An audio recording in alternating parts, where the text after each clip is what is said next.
পাক জঙ্গি যোগে জালে বাঙালি যুবক। বেঙ্গালুরু থেকে গ্রেফতার বাদুড়িয়ার আশাফুল মল্লিক। বছর দেড়েক আগে বেঙ্গালুরুতে আশাফুল। ধৃত আশাফুলের সঙ্গে তেহরিকে তালিবানের যোগ।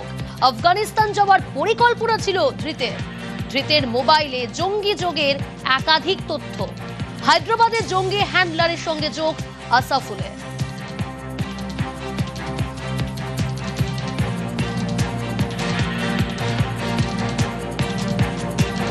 বেঙ্গলের টাটা কোম্পানিতে কাজ করতো, ওখান থেকে কারা নিয়ে গেছে কি বৃত্তান্ত আমরা অত কিছু শুনিনি।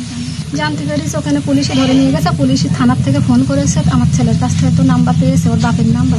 টাটা কোম্পানিতে সিকিউরিটির কাজ করতো। কোথায়? বেঙ্গলের। পুলিশ এসেছিল আপনাদের এই বাড়িতে? আপনার ছেলে আফগানিস্তানে যাওয়ার জন্য পাসপোর্টে মানে ভিসা অ্যাপ্লাই করেছিল, কেন? আফগানের ভিসা করিনি। আপনার ছেলে পাসপোর্ট আছে?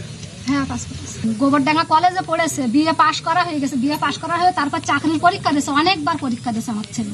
চাকরি হয়নি বলে তারপরে ও সিকিউরিটি গার্ডের কাজ করেছে। হ্যাঁ, তো ওখানে ওর সঙ্গে কি আপনার বাড়িতে কেউ আসতো? অচেনা লোকজন কেউ আপনার বাড়িতে? না, কেউ কোনোদিন আসেনি। না। হ্যাঁ, যেটা সাসপেক্ট করছে যে ও একটা জঙ্গি সংগঠনের সঙ্গে যুক্ত ছিল, এইভাবে ধরেছে।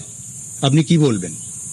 কোনোদিন যুক্ত থাকবে না আমার ছেলে। কেননা 24 সালে যে একটা স্টুডেন্ট মানে চাকরির পরীক্ষা দিয়েছে, খড়গপুর রানে গেছে, পাশ করেছে, সেখানে ওর চাকরি হয়নি, মনের কষ্ট।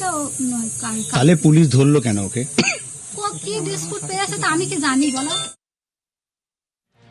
বিশাল ভালো, ওর মতন ছেলে হয় না। গ্রামের আপনারা আশেপাশে রুদ্রপুর, নারায়ণপুর, জঙ্গলপুর, বাগজোলা, বাদুড়িয়া থানা সবাই বলবে, নাম করে জিজ্ঞেস করে বলবে কিরকম ছেলে, ওর বাবা মা কেরাম কিংবা ও কেরাম বলবে, ওর মতন ছেলে হয় না।